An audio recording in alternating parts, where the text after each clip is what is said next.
Ao terminar o culto das 9, eu fui dar um beijo no pregador, pastor Davi Mateus, a quem eu muito amo, e agradecer a ele pela palavra que ele trouxe. Eu disse: você pregou para mim hoje, no primeiro culto, porque Deus fala ao nosso coração de muitas maneiras. Deus usa as pessoas, Deus usa os hinos, Deus usa alguma circunstância que possa acontecer na nossa vida para falar ao nosso coração. Eu comentava ainda há pouco com o pastor André e disse para ele assim: você escolheu o meu hino favorito. Ele prepara a ordem de culto junto com a equipe aí de adoração da igreja, ele, Bruno, Tamara, e é interessante porque a gente não combina nada, né? É Deus que faz todas essas coisas pela ação do seu Santo Espírito. Que Deus os abençoe nesta manhã. Deus abençoe a sua vida, você que está conosco aqui presencialmente, você que está nos assistindo pela internet, Deus possa também abençoar grandemente a sua vida, onde quer que você esteja, e falar profundamente ao nosso coração aquilo que nós precisamos ouvir, porque nós estamos aqui para ouvir a voz de Deus, não estamos aqui para ouvir a voz do homem. Eu gostaria de orar nesse instante, e assim nós vamos dedicar esse tempo de reflexão ao Senhor. Pai, nós te damos graças pelo dia de hoje, louvamos o teu nome por esta manhã belíssima que o Senhor tem nos dado, te agradecemos pelo dom da vida, pelos livramentos, pelo teu cuidado, pela tua proteção, por tudo aquilo que o Senhor tem feito em nosso favor. E nesta hora, ó Deus, em especial, eu quero te pedir que tu possas me abençoar, usando os meus lábios e a minha mente e o meu coração, para que aquilo que eu for transmitir aqui possa vir do trono do Senhor, da tua graça, para o coração de cada um de nós, a começar por mim. É a oração que nós fazemos em nome de Jesus. Amém. Bem, quero falar sobre o tema o Deus que age. O capítulo 4 da segunda carta, a segunda epístola de Paulo aos Coríntios, traz uma mensagem inspiradora sobre a perseverança em meio às adversidades. Paulo vai enfatizar nessa carta, apesar dos sofrimentos, as dificuldades que nós enfrentamos, mas que nós não devemos nos desanimar diante das oposições que nós enfrentamos no nosso dia a dia, pois a nossa esperança, segundo Paulo, não está posta nas coisas que nós vemos, mas nas coisas que são eternas. Na primeira carta, quando Paulo escreve aos Coríntios, ele faz então uma advertência ou algumas exortações para aqueles irmãos daquela igreja que estavam um pouco desajustados com seus ensinos. Paulo foi o fundador daquela igreja, era o pastor daquela igreja, mas aquela igreja estava dividida, uns gostavam de Paulo, outros gostavam de Apolo, outros gostavam de outros, e Paulo então usa a primeira carta para trazer uma palavra exortativa para aquela igreja. Já na sua segunda carta, Paulo vai fazer uma apologia, uma defesa do seu ministério pastoral, mas também vai fazer uma apologia do Evangelho, uma defesa do Evangelho, e ele vai falar dos seus sofrimentos, das coisas que ele enfrentou ao longo da sua vida, até ali, até aquele tempo, e muitas outras que ele haveria ainda de enfrentar. E ele diz assim, lá no capítulo, verso 8 a 10, diz assim: não andamos por aí falando de nós mesmos, mas proclamamos que Jesus Cristo é o Senhor, e que nós mesmos somos servos de vocês por causa de Jesus. Verso 5, a partir do verso 5, então do 8 a 10, ele diz assim: de todos os lados somos pressionados por aflições, mas não esmagados, ficamos perplexos, mas não desesperados, somos perseguidos, mas não abandonados, somos derrubados, mas não destruídos. Pelo sofrimento, nosso corpo continua a participar da morte de Jesus, para que a vida de Jesus também se manifeste em nosso corpo. Bem, o que Paulo faz? Paulo começa então a falar para aqueles irmãos que a esperança, a nossa esperança, a esperança daquela igreja deveria estar no Senhor Jesus. Porque apesar de todos os sofrimentos, de todas as oposições, de todas as tribulações que nós enfrentamos, Deus está sempre ao nosso lado. E Deus sempre agirá em nosso favor. E ele termina então este capítulo 4 com uma palavra de encorajamento, trazendo à memória daqueles irmãos que apesar dos sofrimentos, suas vidas estão sendo renovadas dia a dia pelo poder de Deus. Passo a ler então o texto, que servirá de base para a nossa reflexão, capítulo 4, da segunda carta aos Coríntios, os versos 16 a 18, que vou ler na nova versão transformadora, que dizem assim: Por isso, nunca desistimos. Ainda que o nosso exterior esteja morrendo, nosso interior está sendo renovado a cada dia. Pois estas aflições pequenas e momentâneas que agora enfrentamos produzem para nós uma glória que pesa mais que todas as angústias e durará para sempre. Verso 18: Portanto, não olhamos para aquilo que agora podemos ver, em vez disso, fixamos o olhar naquilo que não se pode ver, pois as coisas que agora vemos logo passarão, mas as que não podemos ver durarão para sempre. Que lições nós poderíamos tirar com o apóstolo Paulo sobre a nossa confiança no Deus que age? A primeira coisa é que precisamos ter consciência da nossa fragilidade humana. Todos nós enfrentamos um processo de envelhecimento. As nossas células vão se desgastando, nós vamos ficando alquebrados com o passar dos anos, ficamos mais debilitados na nossa maneira de andar, ficamos mais desgastados, muitas vezes emocionalmente, fisicamente. Isso tudo faz parte de um processo que transcorre na nossa vida humana. Ninguém pode fugir a isso. Há uma reportagem que vai ser transmitida hoje num dos programas de TV, Jovens aos 90 anos. Eu acho que é bem interessante, porque fala ali sobre as pessoas que continuam cuidando da sua saúde, apesar de já terem uma idade já bastante avançada. Mas é isso que nos espera, o passar do tempo. Vamos ficando alquebrados, vamos ficando mais cansados com o passar do tempo. Mas é interessante que apesar do nosso exterior, ele começar a dar mostras de que ele começa a ficar enfraquecido, o nosso interior, Paulo vai falar sobre isso, começa então a se renovar a cada dia que passa. E é isso que se espera daqueles cuja confiança está depositada no Senhor. Nós somos renovados, fortalecidos, revigorados espiritualmente a cada dia. Penso que essa deve ser a sua experiência. Temos aqui muitas pessoas jovens, pessoas de meia idade e pessoas de uma idade um pouco já mais avançada, como eu e tantos outros que aqui estão. Mas é interessante que ao passar pela nossa vida, esses anos que Deus acrescenta à nossa existência, que nós não sabemos quantos aqui na face da terra, Deus também vai nos renovando interiormente, vai nos dando um tônus, não muscular, mas um tônus espiritual, para que nós possamos servir o Senhor com alegria.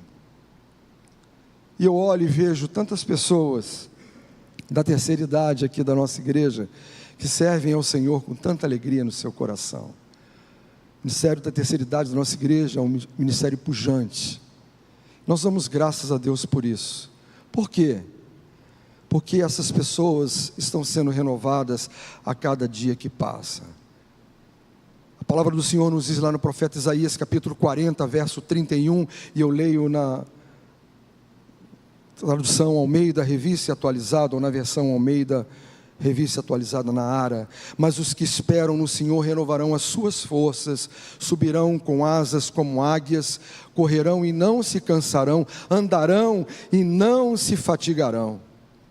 Foram essas as palavras de Deus para o povo lá no Antigo Testamento, que servem para mim e para você nos dias de hoje. É interessante porque nós precisamos lembrar que nós somos seres integrais, criados por Deus à sua imagem e semelhança, e convivemos com duas realidades distintas: o ser interior e o ser exterior. Paulo deixa isso muito claro na sua fala, escrevendo a sua carta aos Coríntios.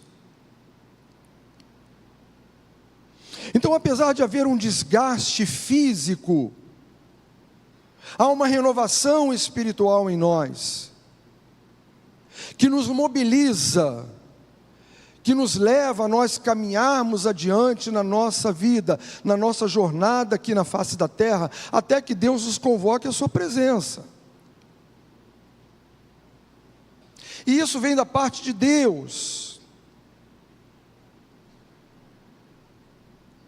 Conheci pessoas que já alquebradas pela sua idade, já não podendo mais talvez caminhar, nem vir à igreja, se tornaram grandes intercessores.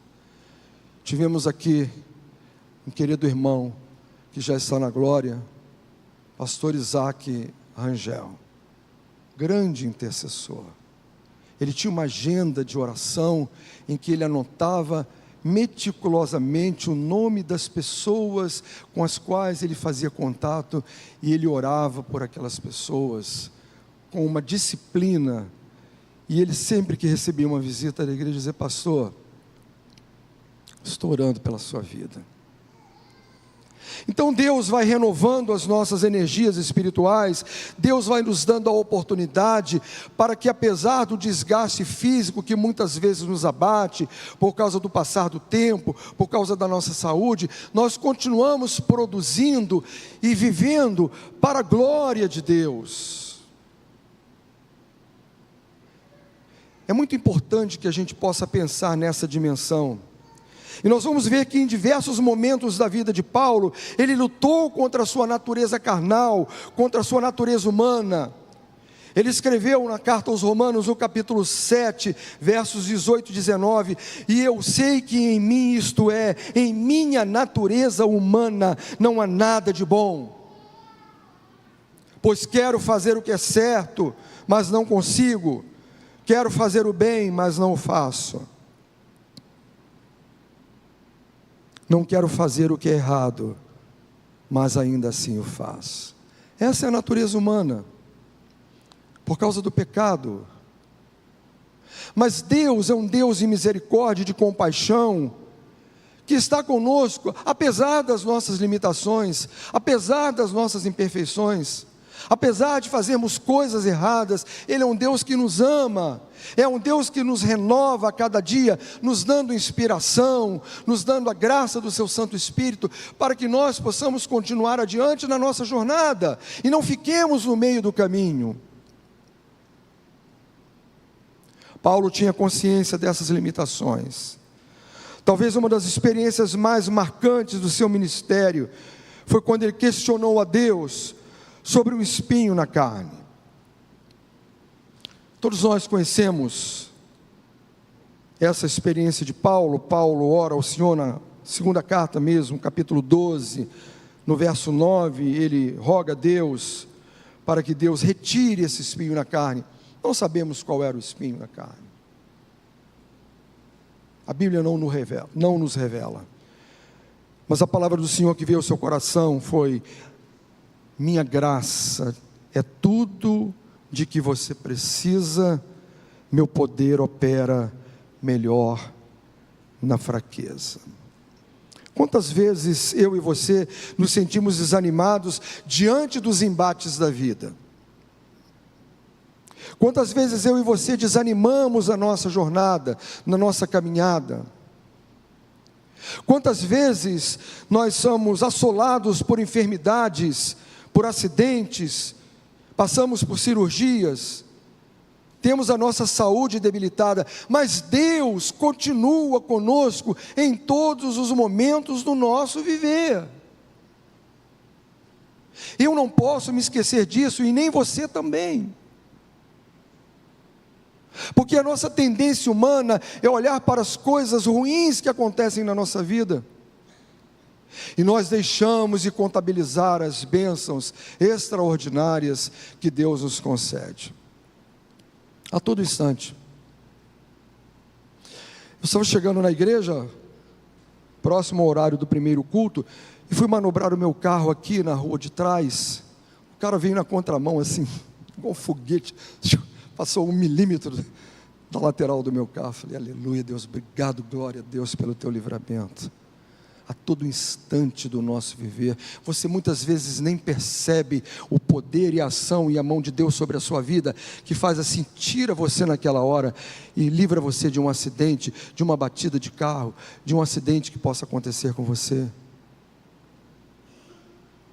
Esse é o Deus que age na nossa vida, é o Deus que está ao nosso lado em todos os momentos da nossa existência.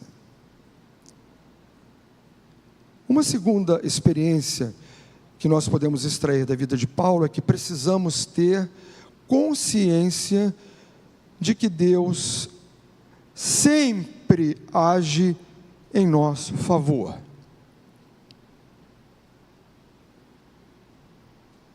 Bem, sempre. A vontade de Deus é boa, perfeita e agradável. É o próprio Paulo que fala sobre isso. Bem, mas me aconteceu uma coisa tão ruim, será que isso será bom para mim? Será que isso foi bom para mim? Eu sofro um acidente, acontece alguma coisa na minha vida em algum momento, mas pode ter certeza que Deus está em todo esse processo, e Deus vai continuar abençoando a sua vida, apesar das circunstâncias que nós enfrentamos. Ele é o Deus que está sempre agindo em nosso favor. Paulo vai dizer então no verso 17 do texto que lemos: pois essas aflições pequenas e momentâneas que agora enfrentamos, produzem para nós uma glória que pesa mais que todas as angústias e durará para sempre. Glória a Deus por isso. Dentre os muitos livros que tratam da biografia do apóstolo Paulo, Épocas na Vida de Paulo, de A.T. Robertson, é um livro muito interessante, e ele foi reeditado agora há pouco tempo pela editora Prazer da Palavra. É um livro extraordinário, que conta com detalhes, minuciosamente, a vida de Paulo, por um grande historiador americano. Robertson apresenta riquezas de detalhes sobre a vida de Paulo, sobre alguém que viveu o Evangelho de uma forma plena. Ele tinha falhas, como eu e você? Claro que tinha. Ele ficava esquentado, de vez em quando alguém passa assim voando e quase arranca a lateral do seu carro. Fica. Ele também ficava esquentado. E tem uma narrativa, uma história, contada pelo historiador Lucas, no livro de Atos, que nos fala que Paulo ficou muito bravo com seu companheiro de viagem, Barnabé, porque João Marcos, sobrinho de Barnabé, os acompanhou na primeira viagem missionária e ficou no meio do caminho e decidiu voltar para casa. Quando chegou então a oportunidade de uma segunda viagem missionária, Barnabé disse: vou levar conosco João Marcos. Paulo disse assim: comigo ele não vai não. E o texto nos diz, na narrativa do historiador Lucas, lá no capítulo 15, verso 39 e 40 do livro de Atos, o desentendimento entre eles foi tão grande que os dois se separaram. Barnabé levou João Marcos e navegou para Chipre. Paulo escolheu Silas e partiu, e os irmãos o entregaram ao cuidado gracioso do Senhor. Uma pessoa limitada como eu e você, uma pessoa que tinha falhas como eu e você, uma pessoa que errava como eu e você erramos, mas alguém que depositava a sua confiança inteiramente no Senhor, mas alguém que tinha a sua vida completamente dependente do Senhor. E o que mais me impressiona na vida do apóstolo Paulo é o seu compromisso com o Evangelho de Cristo, e acima de qualquer coisa, Paulo colocou o Evangelho em primeiro lugar na sua vida. Pois não me envergonho do Evangelho, ou não me envergonho das boas novas a respeito de Cristo, que são o poder de Deus em ação para salvar todos os que creem, primeiro os judeus e também os gentios. Romanos capítulo 1, verso 16. E ele escreve aos Gálatas dizendo o seguinte também no capítulo 6 de Gálatas, verso 17: de agora em diante que ninguém me perturbe com essas coisas, pois levo no meu corpo cicatrizes que mostram que pertenço a Jesus. Que cicatrizes temos no nosso corpo? Talvez de uma cirurgia como eu tenho no meu corpo, talvez de um acidente que você tenha sofrido. Mas Paulo vai dizer que ele tinha no seu corpo as cicatrizes que mostravam o quanto ele sofreu e continuaria sofrendo por amor ao Evangelho de Jesus Cristo. E essas são as melhores cicatrizes que nós podemos ter no nosso corpo, conquanto possamos ter outras que nos atingiram muitas vezes por causa de um acidente de automóvel, por causa de uma cirurgia que fizemos e tivemos que fazer uma correção cirúrgica. Mas as cicatrizes que nós temos no nosso corpo, que são por causa do amor do Evangelho de Cristo, essas são bem-vindas, glória a Deus por isso, porque elas nos fazem lembrar que nós realmente estamos sofrendo, mas estamos sofrendo por amor ao Evangelho de Jesus. Há uma diferença entre sofrer porque passamos por uma cirurgia que muitas vezes nos mutila uma parte do corpo, e sofremos porque alguém nos perseguiu, porque somos maltratados, porque somos criticados, porque somos atacados, porque amamos a Jesus e porque pregamos o seu Evangelho. Há toda uma diferença, isso faz toda a diferença na nossa vida. Paulo tinha essa consciência de que Deus sempre age em nosso favor, e apesar das fragilidades físicas enfrentadas em decorrência das perseguições, das cansativas viagens que empreendeu, ele percorreu cerca de 16 mil quilômetros nas suas 4 viagens missionárias. Eu tive cuidado de pesquisar isso, incluindo o seu deslocamento para a capital do império, quando ele ficou lá confinado até a morte, da privação de alimentos que muitas vezes enfrentou, dos naufrágios, dos castigos como prisões e feridas pelos açoites que recebeu. Mas nada disso foi suficiente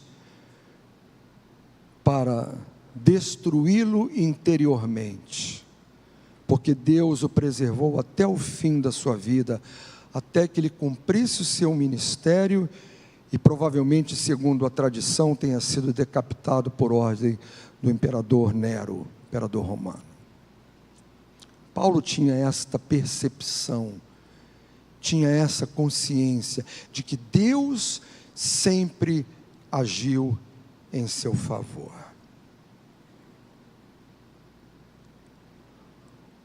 Finalmente, uma última lição que nós podemos aprender com o apóstolo Paulo é que precisamos ter nossos olhos voltados para Deus e não para as circunstâncias. Ele diz assim no verso 18, capítulo 4, da sua segunda epístola aos Coríntios, 4:18. Porque não olhamos para aquilo que agora podemos ver, em vez disso, fixamos o olhar naquilo que não se pode ver, pois as coisas que agora vemos logo passarão, mas as que não podemos ver durarão para sempre. Em nossa peregrinação cristã, é sempre bom nós termos os nossos olhos voltados para o futuro. Olhar para o futuro não é especular, como dizem os videntes, o que vai ou não vai acontecer. Olhar para o futuro é ter a certeza de que Deus é o Senhor da história. Quando você olha para a sua vida, eu olho para a minha vida, olhamos para trás e vemos o quanto já percorremos na nossa jornada aqui neste mundo. Faça um balanço da sua vida, agora, mentalmente aí. Quanto estou falando? Procura lembrar aqui. Me aconteceu isso, aconteceu aquilo, fiquei desempregado, fiquei doente. E a gente vai começando a contabilizar, né? Mas o meu desafio para você é que você pense da seguinte maneira: e o que Deus fez por mim ao longo da minha trajetória de vida até aqui, até onde eu estou agora, até hoje? Todos sabem aqui nessa igreja que eu gosto muito de cantar.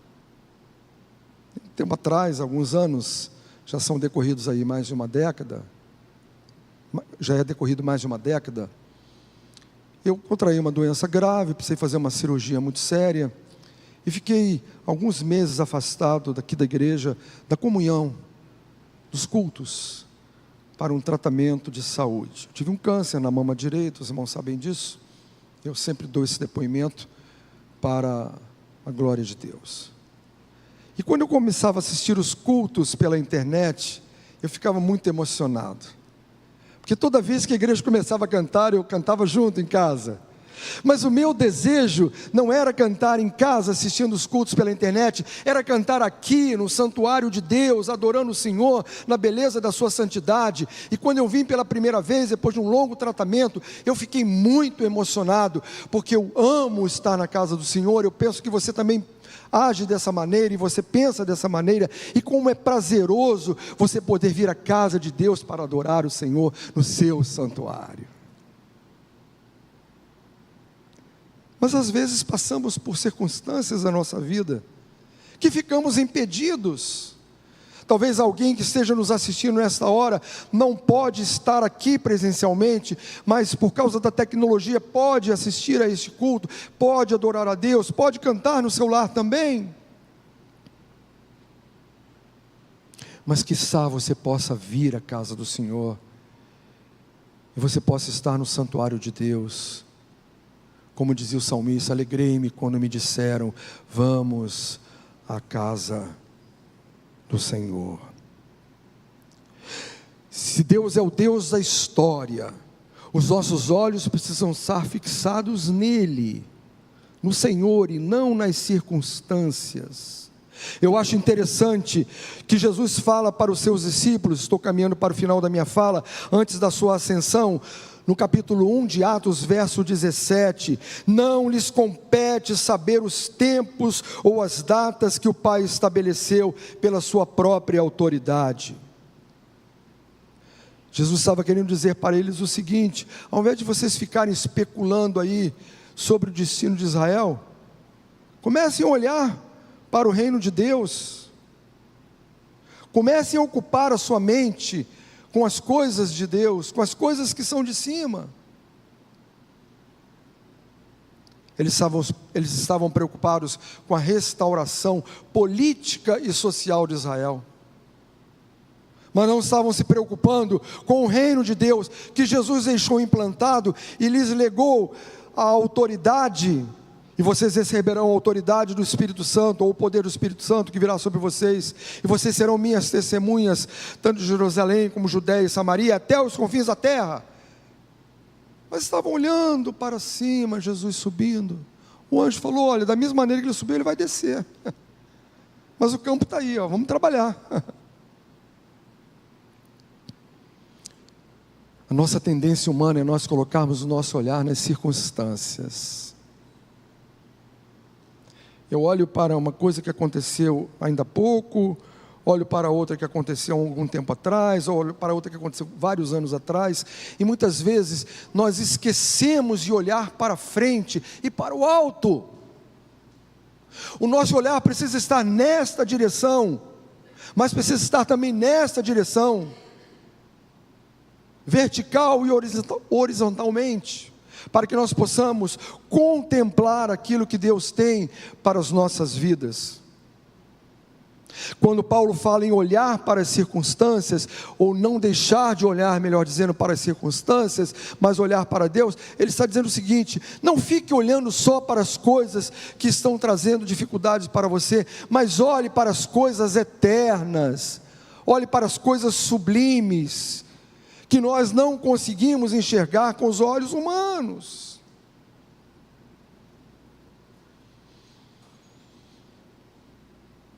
Apesar de todas as experiências extraordinárias que Paulo viveu, ele foi um homem de visão. E ele narra no capítulo 12 da segunda carta aos Coríntios, versos 2 a 4, conheço um homem em Cristo, que há 14 anos foi arrebatado ao terceiro céu. Não se foi no corpo ou fora do corpo, não sei, só Deus o sabe. Sim, somente Deus sabe se foi no corpo ou fora do corpo.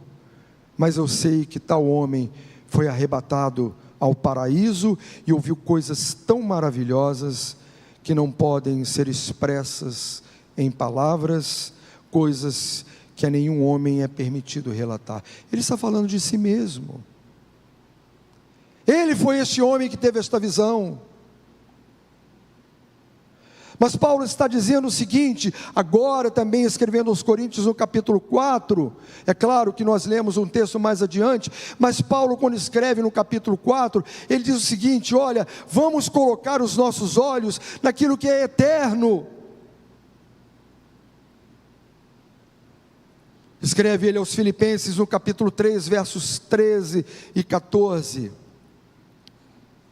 Irmãos, não penso que eu já mesmo o tenha alcançado, mas uma coisa faço, esquecendo-me das coisas que ficaram para trás, e avançando para as que estão adiante, prossigo para o alvo, a fim de ganhar o prêmio do chamado celestial de Deus em Cristo Jesus. Paulo teve o privilégio de ir até o terceiro céu e viu coisas que seriam inenarráveis aos seres humanos. Mas ele fala a essa mesma igreja de Corinto que os nossos olhos humanos, eles só percebem as coisas que estão diante de nós. E é por isso que nós desanimamos, é por isso que nós nos abatemos, eu e você. É por isso que nós ficamos muitas vezes frustrados com as coisas que nos acontecem, mas quando os nossos olhos se voltam para Deus, se voltam para a eternidade, se voltam para o céu, o nosso interior é renovado.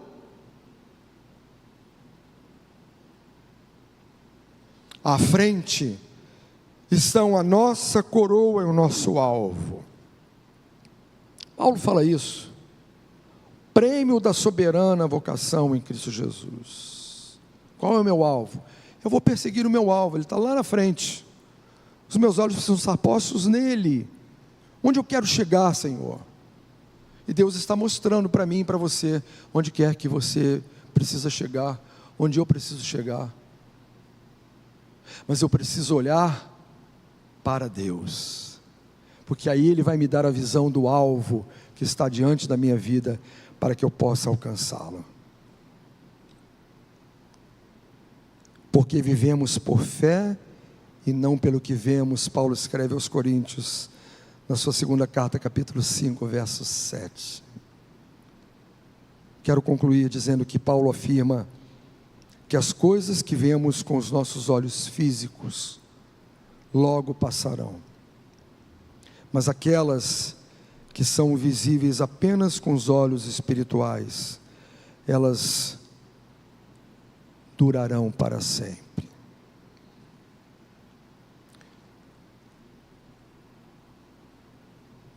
Onde você tem posto a sua visão? Nas coisas ruins que têm acontecido na sua vida, nos fracassos, nas tristezas, nas decepções?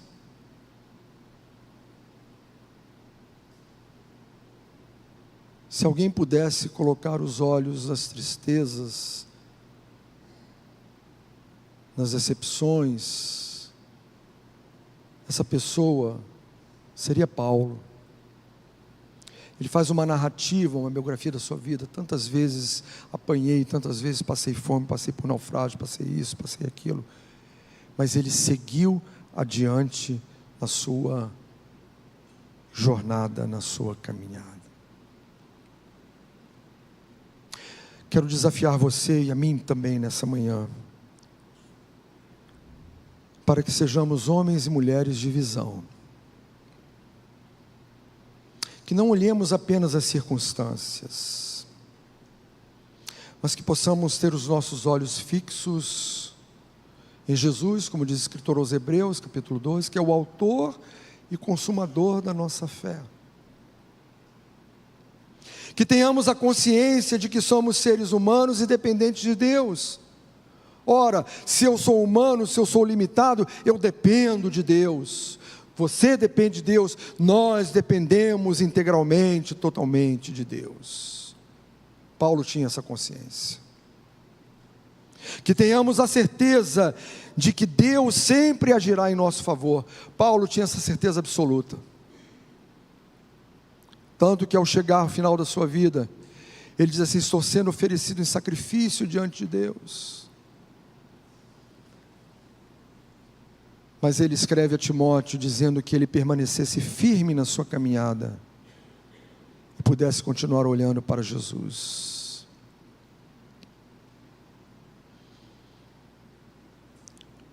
Que tenhamos a certeza de que Deus sempre agirá em nosso favor. Ah, como é difícil, e aqui eu encerro a minha fala,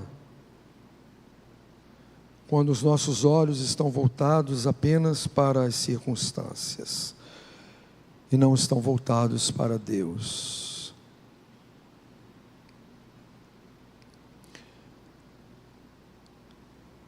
Quando eu sobrevivi a uma doença pertinaz, naquele tempo lá atrás eu disse para Deus: eu não vou sobreviver.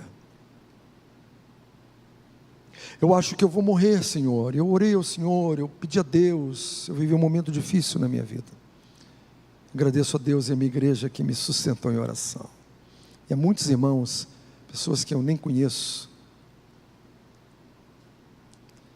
Mas a nossa vida está nas mãos de Deus.